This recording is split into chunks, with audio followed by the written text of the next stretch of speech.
Всем привет, дорогие друзья! И сегодня я буду вас обучать делать Circle Fun. Давайте посмотрим, как я его делаю. Раз. Приблизительно вот так. И давайте обучаться. Для начала вы должны разделить колоду на равномерную пачку. После этого, когда вы разделили, вы взяли пачку в такой хват. Большой палец, указательный, средним, безымянным и мизинцем, вот так все прижимаете это.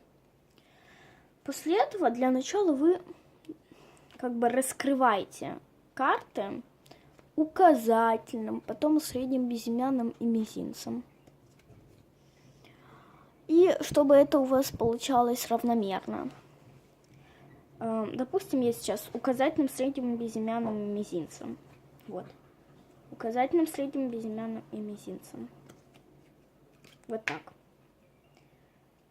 То есть вот так это выглядит сзади. Вот так.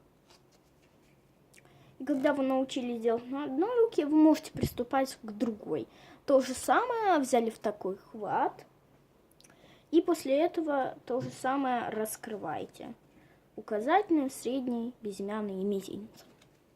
Когда вы научились делать это на обеих руках, тогда вы можете взять две пачки и раскрыть на одной и на другой веер. И у вас получится Circle Fun. Если вам понравилось это видео, то ставьте лайки, подписывайтесь на канал и удачи вам! Пока!